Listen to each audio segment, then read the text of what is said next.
ज्योतिषाम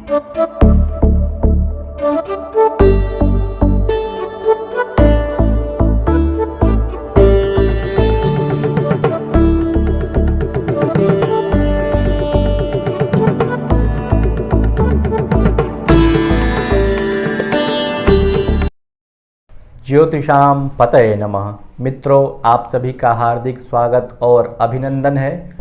आज के इस पाठ में जिसका शीर्षक है राशियों की द्विपदादि संज्ञाएं और पाठ संख्या है 9। आचार्य वराह मिहिर ने लघु जातक ग्रंथ के राशि प्रभेदाध्याय के 12वें और 13वें श्लोक में मूल रूप से राशियों के द्विपद आदि संज्ञाओं के बारे में आचार्य वराह मिहिर ने चर्चा की है।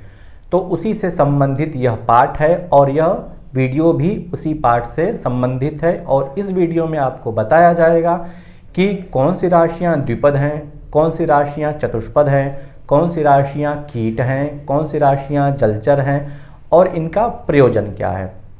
जैसा कि आपने पिछले पाठ में पढ़ा कि द्विपद राशि दिन में बलवान होती है, मतलब राशियों के दिग्बल के विषय में, और राशियों के कालबल के विषय में। द्विपद राशियां दिन में बलवान होती हैं, जिसको हम कालबल से संबोधित करते हैं। द्विपद राशि लग्न में हो अर्थात पूर्व दिशा में हो तो वह दिग्बली समझी जाती है। तो वहाँ पर चर्चा की गई थी। लेकिन कौन सी राशि द्विपद है, कौन सी राशि चतुष्पद है और कौन सी राशि कीट है, कौन सी राशि जलचर है, इसका परिज्ञान इस श्लोक में किया जा रहा है, जिसकी संख्या है 12 और 13। पहले हम इस वीडियो में 12वें श्लोक के बारे में समझेंगे, उसके अन्वय को देखेंगे, उसकी व्याख्या को देखेंगे, उसके भावार्थ को देखेंगे और एक उदाहरण के माध्यम से राशियों के स्वरूप को या राशियों की प्रकृति को समझने का प्रयास करेंगे। तो आप यह श्लोक देखें। श्लोक इस प्रकार से है। मेष वृष धन्वी सिंहाश्चतुष्पदाः मकर पूर्व भागश्च कीटः कर्कट राशिः सरीसृपो वृश्चिकः कथितः। इस मूल पाठ के अन्वय को आप देखें। मेष वृष धन्वी सिंहाः मकर पूर्व भागः च चतुष्पदाः भवन्ति। कीटः कर्कट राशिः सरीसृपः वृश्चिकः कथितः। इस अन्वय के आप व्याख्या को देखें और उसके सरल अर्थ हिंदी को भी आप देखें।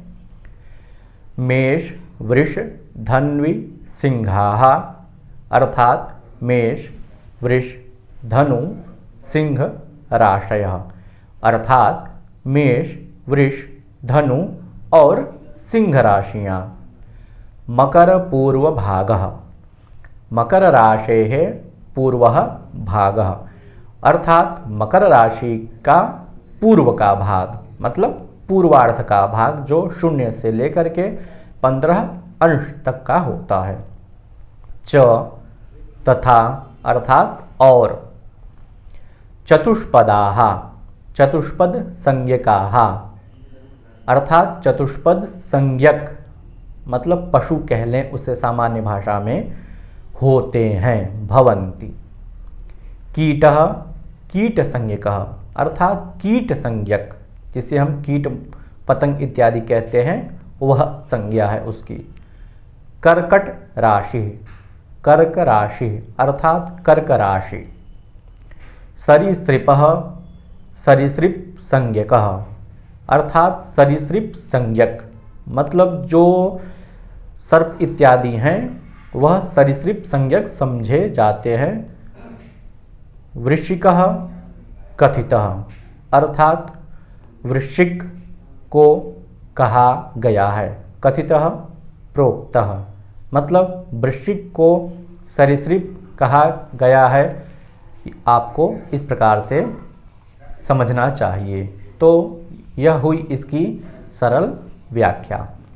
अब हम इसके भावार्थ को समझ लेते हैं या फिर राशियों के स्वरूप को कुछ समझ लेते हैं कि द्विपद ही क्यों है, चतुष्पद क्यों है, या जलचर क्यों है, या फिर कीट क्यों है। तो जैसा कि आचार्य वराह मिहिर ने स्वयं बताया भी है, बृहद जातक नामक ग्रंथ में कि राशियों का आकाश में स्वरूप क्या है, उनकी वास्तविक स्थिति क्या है। आकाश में जब हम देखेंगे तो राशियां किस प्रकार से हमें प्रतीयमान होंगी, उसी के आधार पर राशियों का द्विपद, चतुष्पद, जलचर के रूप में वर्गीकरण कर दिया गया है। आप मेष से मीन तक देखेंगे तो आपको नाम से ही और उसके स्वभाव से ही, मतलब उसकी जो प्रतिकृति है उससे ही आपको प्रतीयमान हो जाएगा कि यह राशि द्विपद हो सकती है, यह राशि चतुष्पद हो सकती है और यह राशि कीट हो सकती है। जैसा मेष राशि, मेष का सामान्य अर्थ होता है भेड़। भेड़ जो है वह चतुष्पद है क्योंकि उसके 4 पैर हैं, इसीलिए मेष राशि की संज्ञा क्या कर दी गई, चतुष्पद, क्योंकि उसके 4 पैर हैं। इसी प्रकार से वृषभ राशि, वृषभ का सामान्य अर्थ होता है बैल। बैल के भी 4 पैर होते हैं, इसलिए उसे हम कह दिए चतुष्पद। इसी प्रकार से मिथुन राशि, मिथुन राशि जो है द्विपद है क्योंकि उसका स्वरूप है पुरुष और स्त्री का युग्म। पुरुष द्विपद होते हैं और स्त्रियां भी द्विपद होती हैं, तो इसलिए मिथुन राशि क्या हो गई, द्विपद हो गई। कर्क राशि, कर्क राशि, कर्क अर्थात केकड़ा, जो समुद्र के निकट प्रायः बहुतायत मात्रा में पाया जाता है, तो वह क्या है, कीट संज्ञक है। जलीय सरीसृप कुछ राशियां होती हैं। इसी प्रकार से सिंह राशि, सिंह राशि क्या है, चतुष्पद है। सिंह मतलब शेर, वह क्या है, चतुष्पद है। कन्या राशि, कन्या राशि द्विपद है क्योंकि उसके 2 पैर हैं कन्या राशि के। आप इस चक्र के माध्यम से देख सकते हैं कि राशियों का स्वभाव या फिर राशियों का प्रकृति क्या है, उनका स्वरूप क्या है।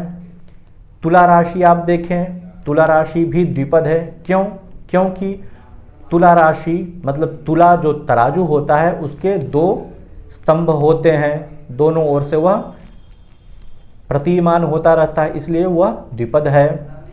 वृश्चिक राशि, सरीसृप राशि कहते हैं वृश्चिक राशि को क्योंकि वह रेंग कर चलता है, रेंग कर चलने वाले को सरीसृप कहा जाता है। धनु राशि द्विपद भी है और चतुष्पद भी है। धनु का पूर्वार्ध द्विपद कहा जाता है और उत्तरार्ध चतुष्पद कहा जाता है क्योंकि इसका स्वरूप ही ऐसा है। आगे का स्वरूप पुरुष के जैसा है और पीछे का स्वरूप घोड़े के जैसा, तो इसलिए द्विपद भी है और चतुष्पद भी है। मकर राशि आप देखें, कुंभ राशि देखें, द्विपद है। मीन राशि आप देखें, मीन मतलब मछली जो जलचर है। तो इस प्रकार से राशियों का वर्गीकरण किया गया है द्विपद, चतुष्पद, जलचर और कीट के माध्यम से।